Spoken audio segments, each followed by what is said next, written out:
அனைவருக்கும் வணக்கம். நாங்கள் இங்கே நல்லா இருக்கிறோம். நீங்கள் எல்லோரும் நல்லா இருப்பீங்கன்னு நம்புகிறேன். ஊரில் வந்து பார்த்தீங்கன்னா, சர்க்கரைவள்ளி கிழங்கு இருக்குது பார்த்தீங்களா, அது வந்து உருளைக்கிழங்கோட வகை தான் அது. சர்க்கரைவள்ளி கிழங்கு வந்து இனிப்பாக இருக்கும். அது வந்து பெரும்பாலான மக்கள் வந்து பார்த்தீங்கன்னா, வேக வச்சு தான் சமைப்பாங்க. வேக வச்சு தண்ணியை வந்து இருத்துட்டு, அதை தோலை உரிச்சும் சாப்பிட்லாம், தோலை வந்து சேர்த்து கூட சாப்பிட்லாம் நம்ம. ஆனால் இன்றைக்கி நம்ம என்ன செய்ய போகிறோம்னா, அதையும் சர்க்கரைவள்ளி கிழங்கு எடுத்துட்டு, அது ஒரு மசாலாலாம் போட்டு, அது ஒரு என்ன சொல்கிறது, பெரட்டல்னு சொல்லுவாங்க ஊரில். அதுதான் நம்ம இன்றைக்கி வந்து செய்ய போகிறோம். சர்க்கரைவள்ளி கிழங்கெல்லாம் எப்படி நம்ம வந்து செய்யலாம் அப்படின்னு பார்க்கலாம். அதுக்கு வந்து என்னென்ன தேவைன்னு பாருங்கள். முதல்ல முக்கியமாக சர்க்கரைவள்ளி கிழங்கு கட் பண்ணி வச்சுருக்கோம் இங்கே. அதுக்கப்புறம் பார்த்திங்கன்னா வெங்காயம் ஒன்று, ஒரு வந்து பார்த்திங்கன்னா பெருசு ஒன்று. நாங்கள் வந்து ஒரு 3 சின்ன தக்காளியாக இருக்குது. நீங்கள் வேணால் பெருசாக ஒரு 2 தக்காளி கூட போதும். பச்சை மிளகாய் வந்து தேவையான அளவு. பச்சை மிளகாய் வந்து பார்த்திங்கன்னா பச்சையாக இல்லை, அது ஏற்கனவே பார்த்திங்கன்னா பழுத்துட்டு. நமக்கு வந்து காரம் தானே தேவை, அதனால் நாங்கள் வந்து கொஞ்சமாக வச்சுருக்கோம். அதுக்கப்புறம் வந்து பார்த்திங்கன்னா மிளகாய்த்தூள், மல்லித்தூள். மிளகாய்த்தூள் வந்து கம்மியாக போடுங்க. நீங்கள் தேவைப்பட்டால் காரத்துக்கு வந்து பார்த்திங்கன்னா பெப்பர் கூட போட்டுக்கலாம். மிளகு இருக்குது பார்த்தீங்களா, அது கூட போட்டுக்கலாம். நாங்கள் வந்து மிளகாய் தூள் கொஞ்சம் போட்டிருக்கேன். நீங்கள் வந்து எப்படி உங்களுக்கு தேவையோ அதை நீங்கள் போட்டுங்க. அப்புறம் வந்து எப்படி செய்யலாம் அப்படின்னு நம்ம பார்க்கலாம். பாருங்கள். இப்போ நம்ம வந்து அடுப்பை வந்து பற்ற வச்சுக்கலாம். அடுப்பு வந்து பற்ற வச்சாச்சு. இப்போ கொஞ்சம் நேரம் இருங்க, அதை வந்து சட்டி வந்து சூடாகட்டும். சூடான பிறகு நம்ம வந்து எண்ணெயை ஊற்றிக்கலாம். எண்ணெயை ஊற்றிட்டு கடுகு போட்டு, நான் வந்து சொல்கிறதுக்கு மறந்துட்டேன், கருவேப்பிலை போட்டுக்கலாம். கருவேப்பிலை நமக்கு எப்போதுமே நல்லது தான், வாசனையாக இருக்கும். அதை நம்ம வந்து சேர்த்துக்கலாம். பாருங்கள், இப்போ சட்டி வந்து சூடாகிட்டு நம்ம வந்து எண்ணெய் ஊற்றிக்கலாம்.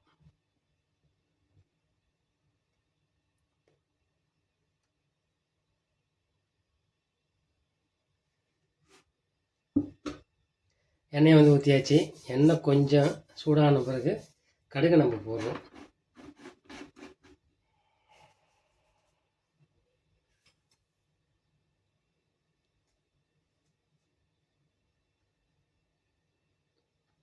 பாருங்கள், இது சூடாகிட்டு இப்போ நம்ம உடனே கடுகு வந்து போட்டுடலாம். கடுகு கூட பாருங்கள் ரொம்ப வந்து நல்லது, ஆனால் சின்னதாக இருக்குது. கடுகு ரொம்ப நல்லது.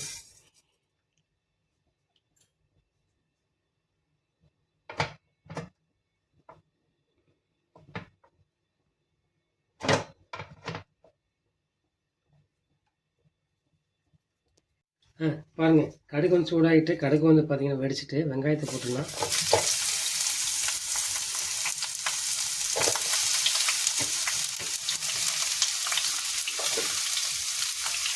வெங்காயம் போட்டுடலாம். அதுக்கப்புறம் பச்சை மிளகாய் போட்டுடலாம். போட்டுட்டு கூடவே நம்ம பார்த்திங்கன்னா கருவேப்பிலை இப்போ தான் போடுறோம். ஏன்னா முன்பு போட்டிருந்தா ரொம்ப தெரிக்கும், அதனால் இப்போ நான் போட்டேன். இது போட்டு நம்ம வந்து என்ன செய்யணும், வதக்குறோம். வதக்கிட்டு நான் ஒரு வதக்கில் போட்டு கடுகு பாருங்கள், இருந்த லேசாக வெடிக்கிறது. ஒரு அபாயமான கடுகு போல இருக்குது. அப்படியே கம்முன்னு வந்துட்டு இப்போ தான் நல்லா வெடிக்குது. எப்படியே கடுகு வந்து வெடிக்கணும் நல்லா, அப்போ தான் அது சுவையெல்லாம் நல்லாயிருக்கும். இப்போ வெங்காயம், கடுகு, பச்சை மிளகாய், கருவேப்பிலை எல்லாம் இப்போ வதங்கிட்டுருக்கு. அதுக்கப்புறம் நம்ம என்ன செய்யணும், தக்காளியை போடுறோங்க. ஈஸியானதுங்க, இது செஞ்சு பாருங்கள், வித்தியாசமாக இருக்கும் நமக்கு. வெறும் சர்க்கரைவள்ளி கிழங்கு ஊரில் வேக வச்சு தான் சாப்பிடுவாங்க.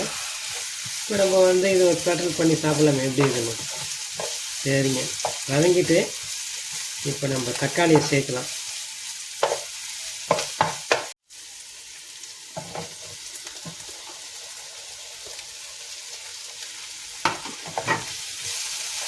தக்காளியை சேர்த்துருங்க. சேர்த்தாச்சு நம்ம இதை வந்து நல்லா வந்து வதக்கணுங்க. நல்லா வதக்கிட்டு அதுக்கப்புறம் தான் அந்த சர்க்கரைவள்ளி கிழங்கு போடணும்.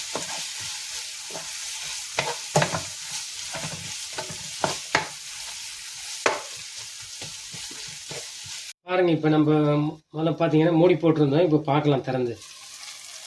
பாருங்கள், நல்லா வதங்கிட்டு. பாருங்கள், நல்லாவே வதங்கிட்டு. இப்போ என்ன சேர்க்க போகிறோம்னா மிளகாத்தூள், மல்லித்தூளும் சேர்த்து கொஞ்சம் நேரம் வந்து வதக்கிட்டு அதுக்கப்புறம் சர்க்கரைவள்ளி கிழங்கு போட்டுருங்க.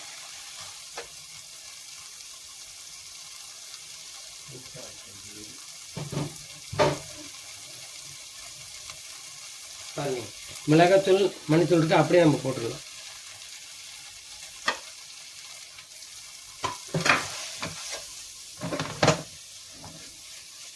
இதை போட்டு நல்லா கொஞ்சம் வதக்கிட்டு கொஞ்சம் நேரத்துலேயே நம்ம வந்து அந்த சக்கரை கிழங்கு எடுத்து போட்டுடலாம். இது வந்து பார்த்திங்கன்னா அந்த வானிலை வந்து பார்த்திங்கன்னா எண்ணெய் வந்து ஒட்டாது, அதான் ஈஸியாக இருக்குன்னு போட்டது. மஞ்சள் தூள் தேவையில்லை, சில பேருக்கு விருப்பம் இருந்தால் மஞ்சள் தூள் நீங்கள் சேர்த்துக்கலாம்.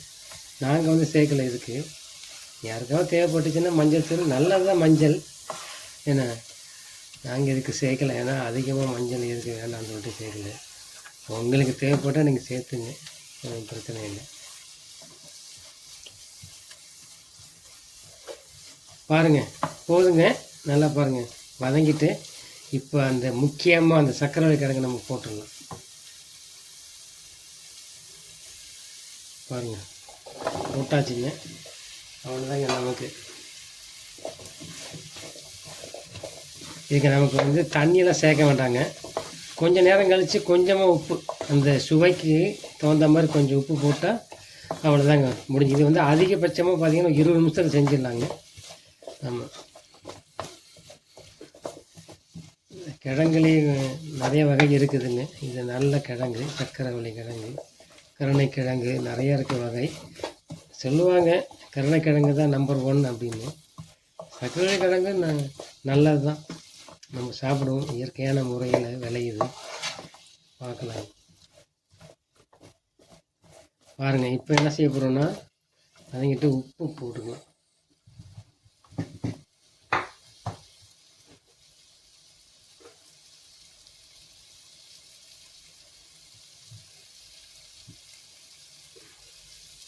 இது உப்பில் பார்த்தீங்கன்னா 2 வகை இருக்குது. இப்போ நம்ம ஊர்லாம் பார்த்தீங்கன்னா இப்போ டேபிள் சால்ட்டு ஒன்று வந்துட்டுங்க, ஷார்ட்கட் மாதிரி சொல்லுவாங்க டேபிள் சால்ட்டுன்னு.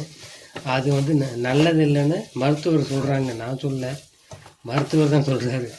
நீங்கள் வந்து நினைக்க வேண்டாம் இவங்க கூட சொல்லிட்டு போகிறாங்க அப்படின்னு.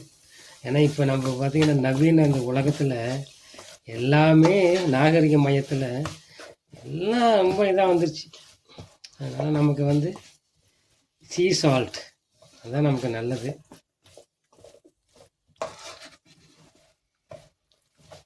பாருங்கள், இப்போ என்ன பண்ணுறோம், கொஞ்சம் நேரம் நம்ம மூடி போட்டு வைக்கலாம்.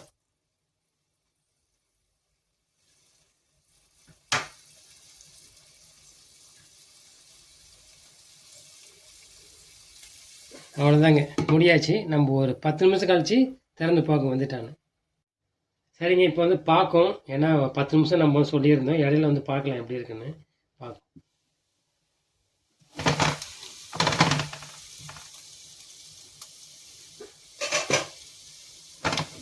பாருங்கள், இப்போ இதை ஒரு 3/4 பதம் வந்துட்டுன்னு நினைக்கிறேன். பார்த்தா உங்களுக்கு தெரியுது.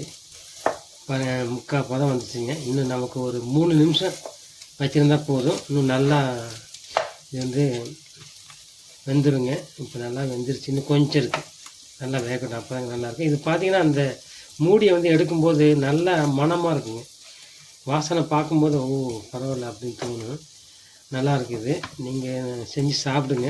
இப்போ நீங்கள் நம்ம ஒரு 3 நிமிஷம் கழித்து நம்ம திரும்ப வந்து பார்க்குங்க. இப்போ மூடி வச்சிடலாம்.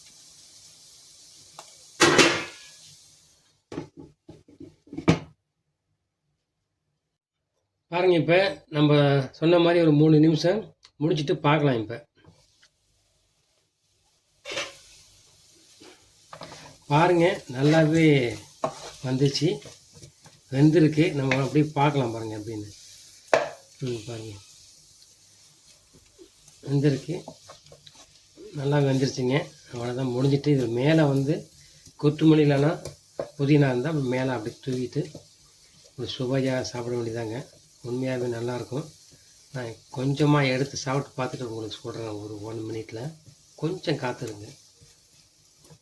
இப்போ நம்ம எதிர்பார்த்த இந்த சக்கரவள்ளி கிழங்கு நல்லா அருமையாக சுவையாக நல்லா சிறப்பாக வந்துட்டு, அதை பாருங்கள், நான் ஒரு அலங்காரம் பண்ணியிருக்கேன்.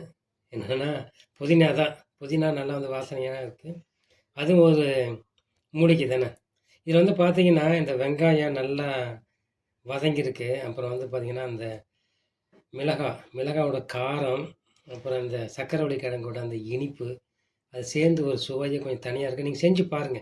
செஞ்சு பார்த்து சாப்பிடுங்க எப்படி இருக்குன்னு. அருமையான ஒரு உணவு. இது என்னன்னு பார்த்தீங்கன்னா, அந்த கொஞ்சம் வேகமா பசங்க வந்து பார்த்தீங்கன்னா, அந்த சாயங்கால நேரத்தில அந்த பள்ளி விட்டு வந்த பிறகு, அம்மா, அப்பா யாராவது வீட்ல இருந்தா, நீங்க வந்து செஞ்சு குடுக்குறதுக்கு எளிமையான ஒரு சிற்றுண்டி இது. பாருங்க. நன்றி, வணக்கம்.